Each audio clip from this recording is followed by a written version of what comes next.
friends, let us love one another, for love comes from God. Everyone who loves has been born of God and knows God. Whoever does not love does not know God, because God is love. This is how God showed his love among us. He sent his one and only Son into the world that we might live through him.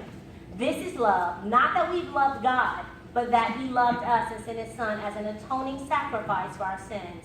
Dear friends, since God so loved us, we also ought to love one another. No one has ever seen God, but if we love one another, God lives in us and his love is made complete in us.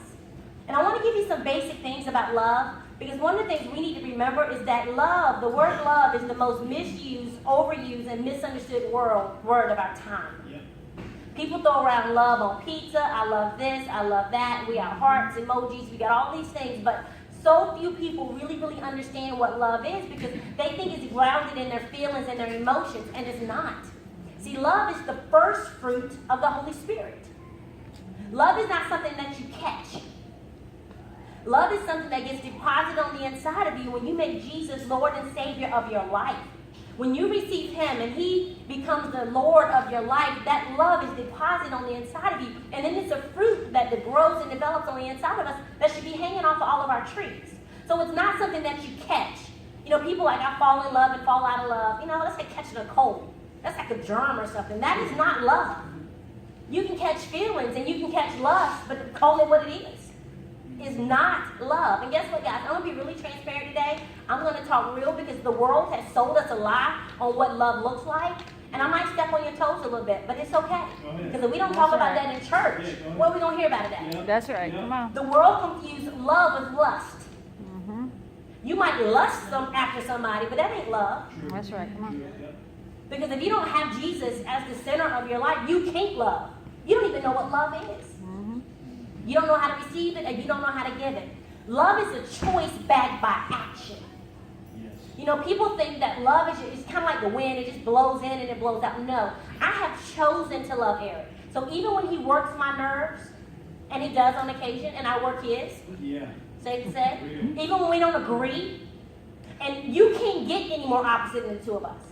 The only thing Eric Spidey and I have in common is our principles and Jesus at the center of it all. Our likes, our preferences, our personalities. I go 100 miles an hour, and he's like a crankshaft on a lawnmower. You know, I'm gone. You trying to catch me. We're completely opposite. I'm an in the moment kind of person. He's a thinker. He's gonna think about it. Well, I've already done it. And even if I mess it up, I don't hit the wall, I'm on the ground ready to start again, and he's still in the saddle. Let's sleep on it. He wants to think it through. And that's a good part to that. But it's a part that still works my nerves, because I'm like, let's do it and figure it out on the way. And he's like, no, I need to have a plan before we get started. So we're completely opposite in how we address situations. I'm extremely confrontational about everything. I don't apologize for it. Yeah. If I don't agree and I don't like it, I got no issues telling you. I don't.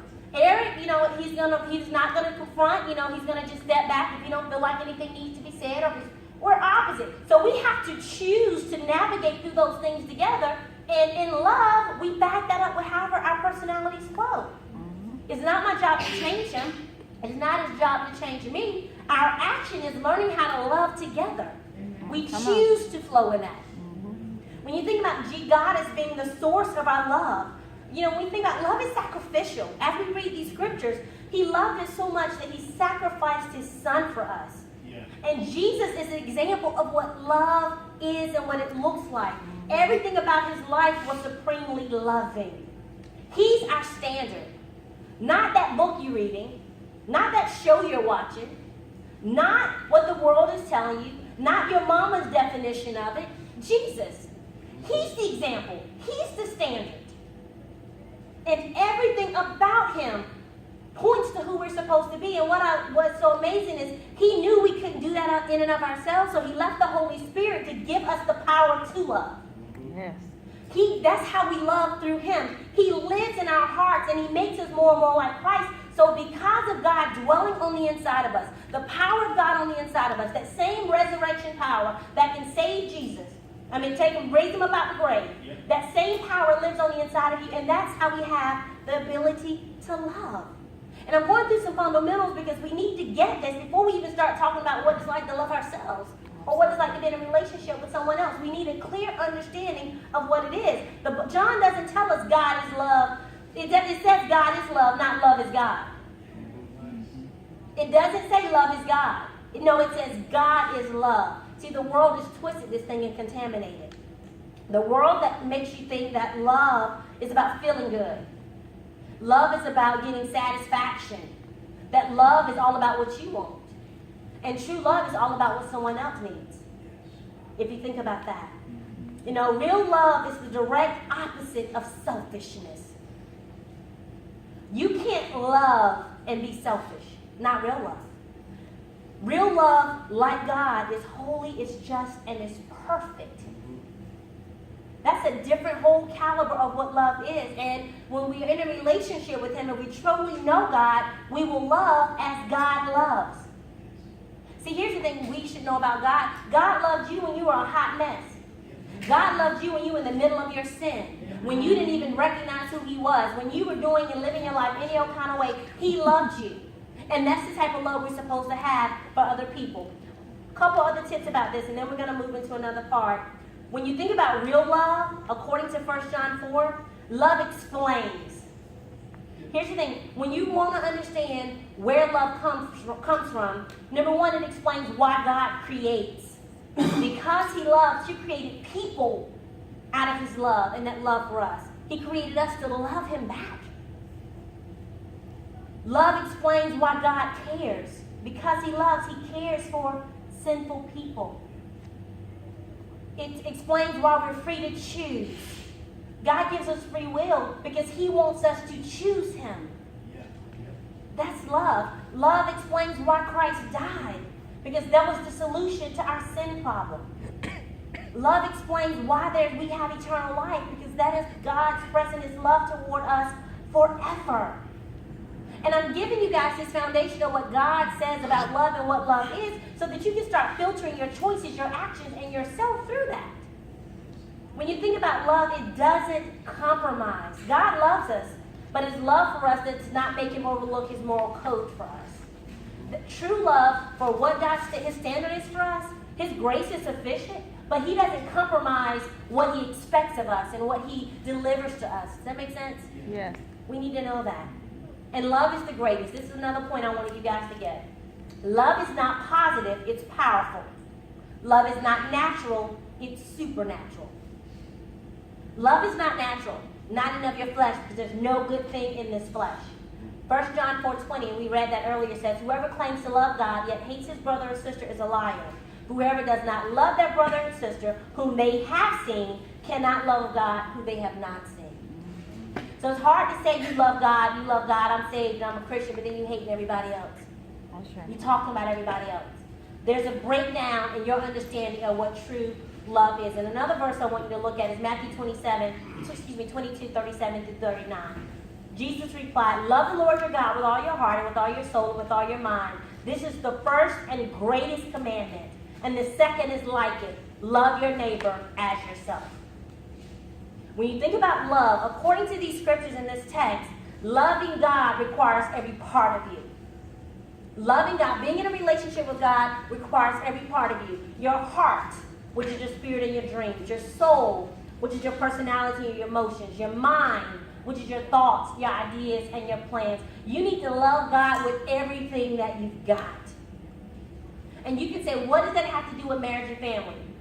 Because loving God requires learning to love yourself in a healthy way, because it's only then can you love others. Mm-hmm. If you don't love God, then you can't love yourself. If you don't love yourself, it's not possible to love anyone else. Amen.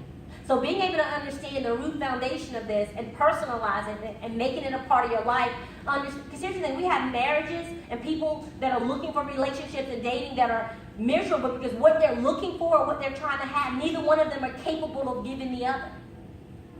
Because what the foundation is based on them and what they think it's supposed to look like.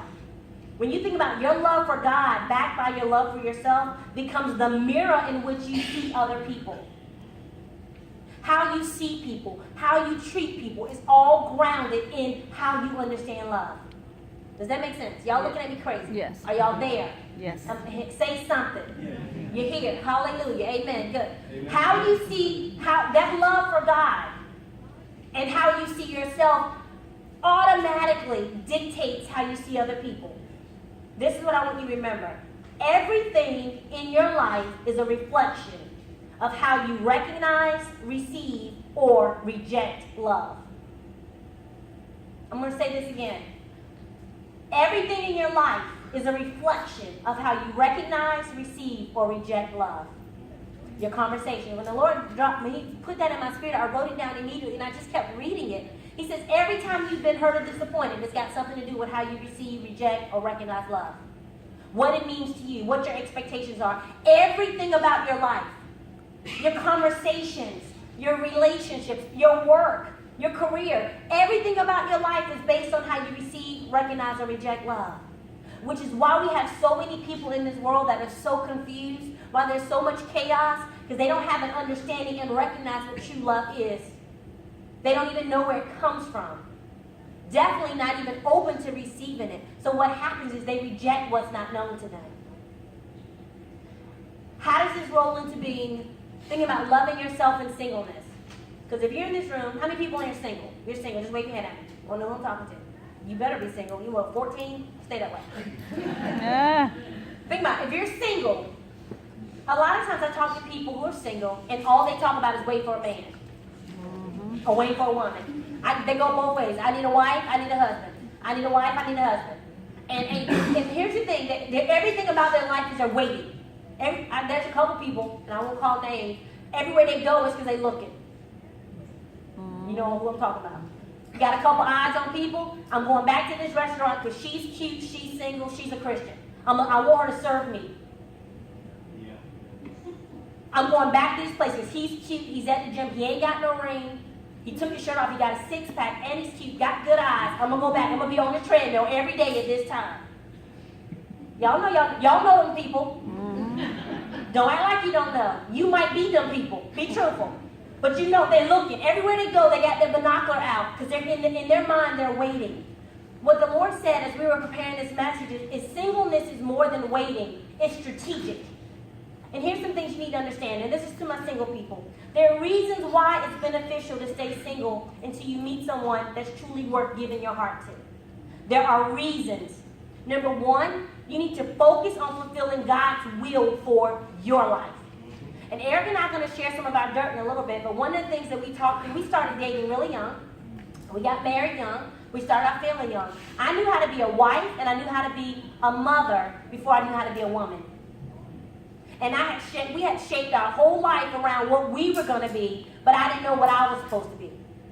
So if you're single, you need to figure out what God's will and God's plan is for your life. So when He shows up, or let me help you out, women, when He finds you, stop looking for a man. The Bible says he who finds a wife finds. He finds you. Amen. When He finds you, you got a clue. Not looking at Him to do it for you.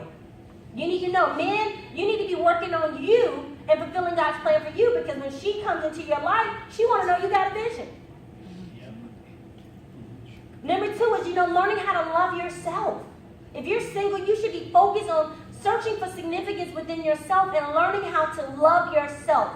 Be strategic about learning how to love you in a healthy way. You should be growing in maturity. Instead of sitting and pining over a spouse, why not begin to spend that time realizing you're already married to God? How about be faithful to that spouse? Amen. Grow in the maturity. Grow in your understanding of the Word. Dig deeper so that when you get with whoever this is, or you connect with whoever you're going to marry, that you bring something to the table. That you have a foundation of your own. That he and she both have a foundation, and you guys can stand together instead of leaning on one another. Because you guys should come, and this should be a house, and God should be the rooftop. So you can stand on truth in the Word. He can stand on truth in the Word. And then God becomes the roof that holds you two together. See, what happens is most people come to a relationship like this. You in a TP. Got a tent. And want to know why it's raining in it. You ain't got a roof. You come leaning, trying to find completion in someone else. See, what people don't realize is two wrong halves don't make a whole. That's two right. wrong halves make hell.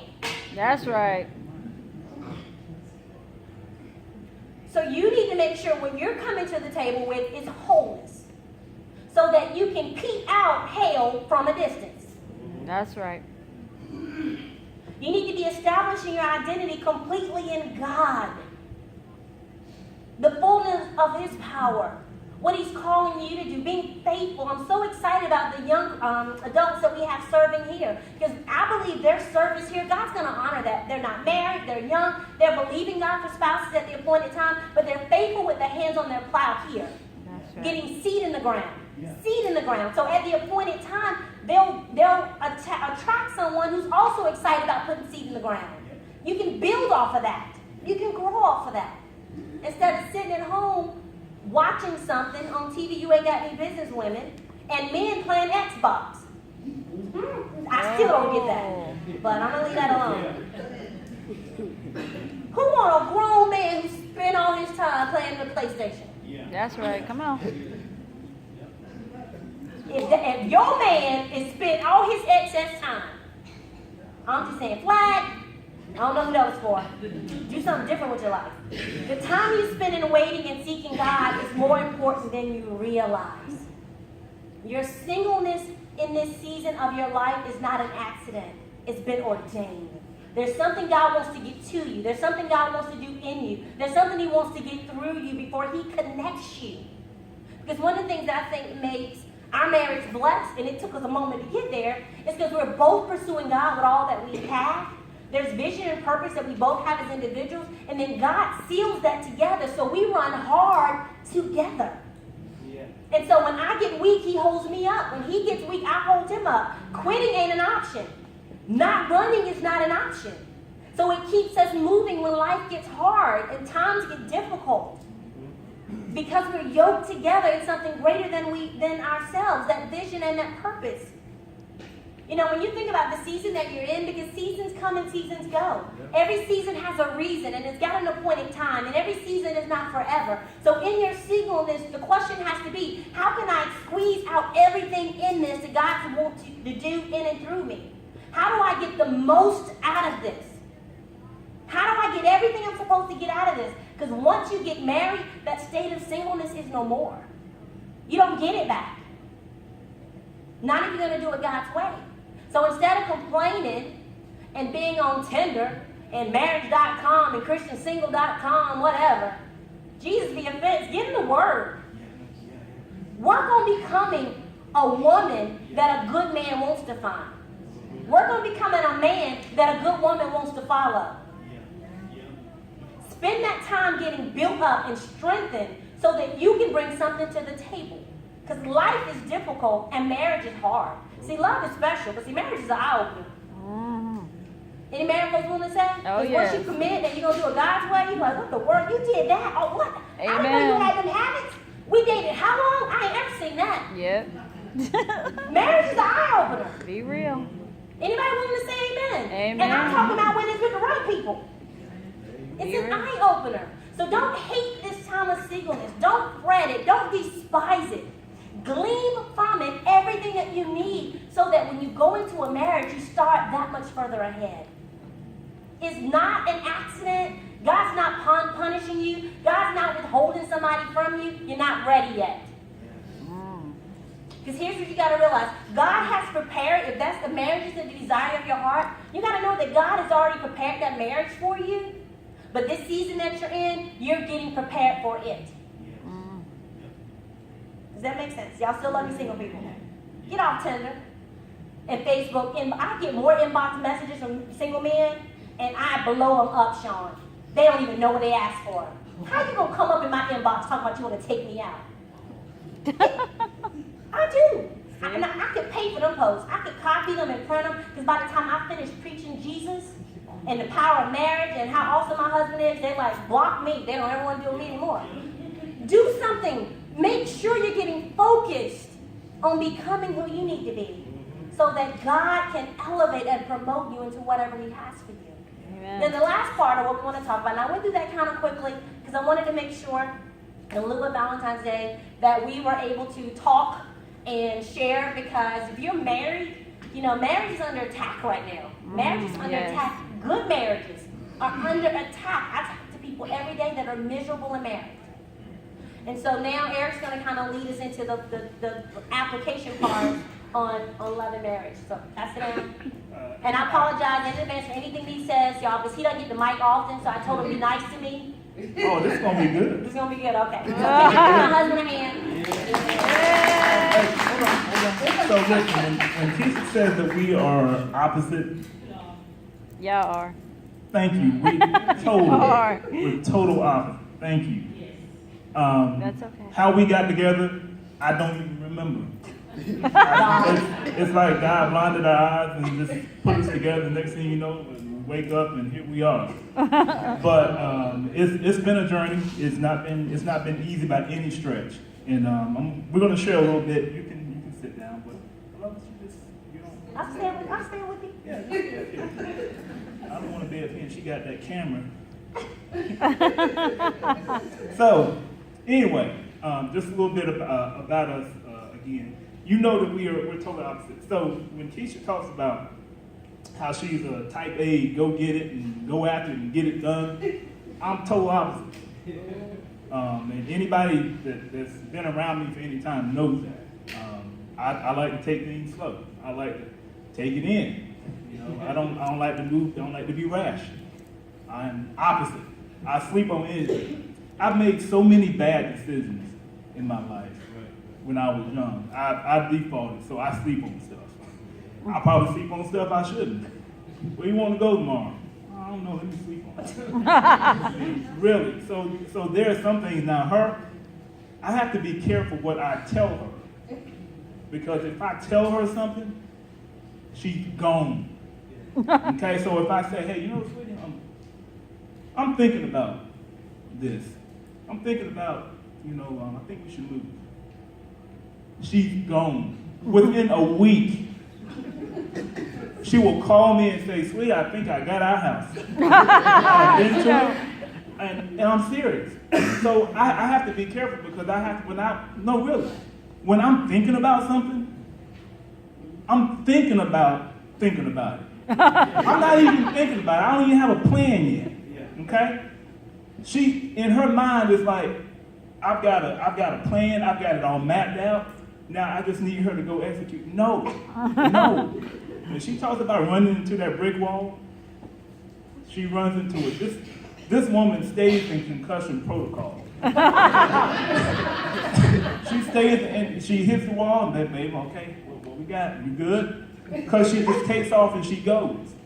And so that's kind of how we have to balance each other out. We are total. How we make it work is not us, it's God. Okay? Marriage is the only human relationship where two become one, making it comparable to Christ and the church. It is with Christ that we become one flesh in the spirit. That, my friends, is the reason why we're still standing here, married after 21 years. That's the only reason. Christ is the center. And I think because we both came into this thing saved, that gave us a fighting chance. It gave us a fighting chance, okay? Marriage is foundational to God's divine order. And in talking about that, I brought this up in talking about us early on because we both know that Keisha is a type A. So what do type A people do? They run things. Yep. Am I right? Yes. Type A Yes.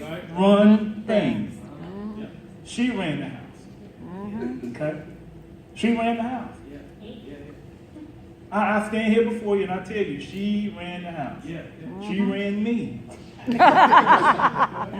Okay? And it wasn't because I just let her, just my personality, just let people have their way. Say what you want to say. I ain't going to say nothing. I don't want no problem. I don't want no conflict. And I still have that to a certain degree. So she comes in and she just takes over.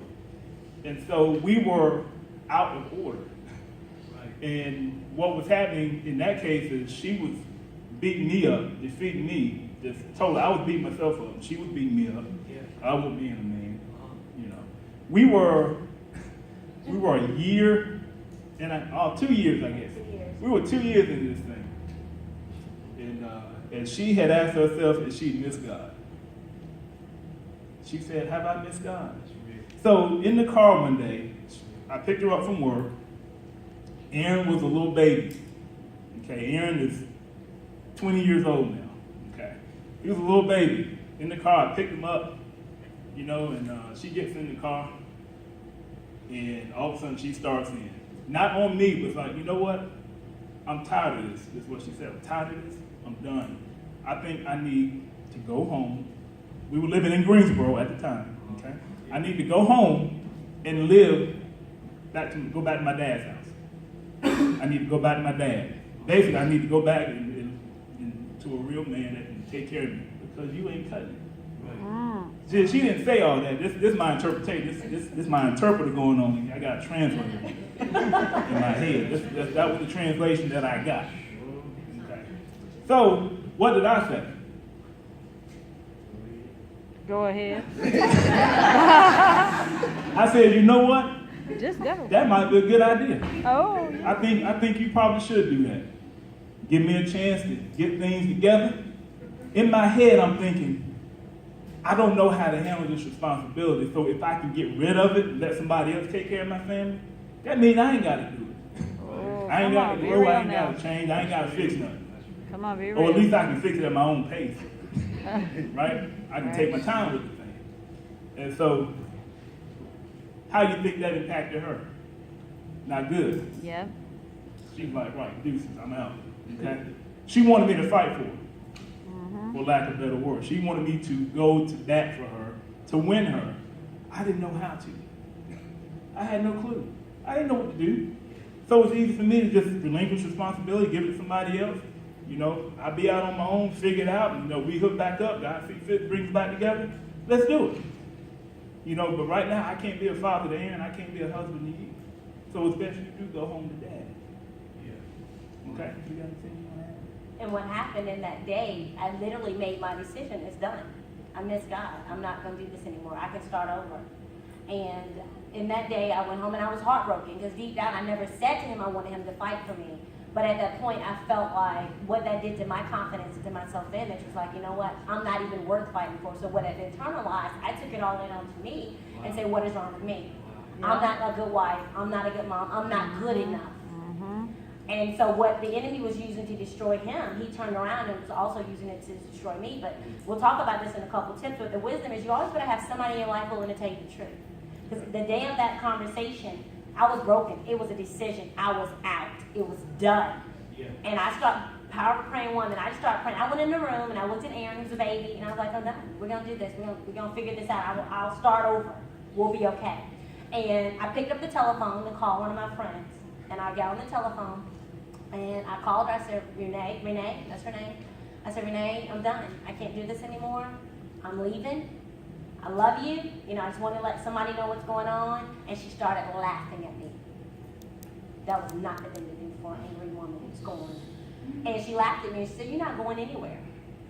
And I'm like, excuse me? I'm a full-grown woman. Y'all know it's my favorite line. I'm a full-grown woman. And she started laughing. She said, Keisha, Eric is not cheating on you. Eric is not abusing you. You are not a quitter. You are not going anywhere. So you unpack you in that boy's bag and you go into your secret place and you talk to God. Come on. I hung up at her because I was so angry. So angry. However, what if I hadn't made that call? That's right. And what ended up happening the next year of my life, because I blamed Eric for everything, every mistake, every failure. He wasn't leading me, he wasn't whatever, he wasn't doing all this. But we've not been taught how to be a family. We've not been taught proper order. We didn't have those examples. We loved our parents, but they didn't teach that to us. And what ended up happening, I had to realize, I went to God after I hung up the phone, mad as fire, and I was crying. And then I was like, Lord, if he would do this, if he would do this, if he would do this, if he would do this, I would do this. If he would do this, and he would do this. And the Lord said to me, Eric is not the problem, you are. Whoa. And as Eric is my witness, I went on about a 2-year journey of nothing but working on Keisha. And learning how to be a godly wife. Learning how to submit when I didn't even like the word. Learning how to keep my mouth quiet. And learning how to rebuild my husband because I had torn him down. Because what happens when you think about submission in marriage, he's the head, and if I'm the neck, the head can only move according to the strength of the neck. And I was destroying him I was a tourniquet for him. I didn't know how to build him. I didn't know how to encourage him. And I started working on me and being quiet, learning, and he started working on him. Y'all know that was good news to me. You got somebody in her life that tells her that she's the problem. And look, I That's knew right. how jacked up I was. Okay? And I'm like, she's worse off than I am? Really? Okay, but that's the important part of having people in your life to tell you the things you don't want to hear. How do two become one? One flesh, emotionally, mentally, physically, spiritually, daily, forever connected until death do you part. I don't know what I was going to say there. This happens occasionally.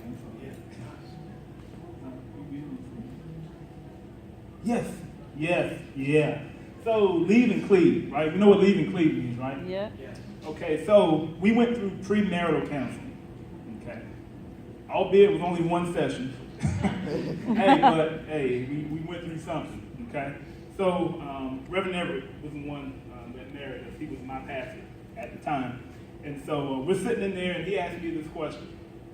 I was doing good up until this point. He asked me, he said, Eric, if your mother calls you and says, hey, we're having a family gathering over at the house. We want you and Keisha to come over.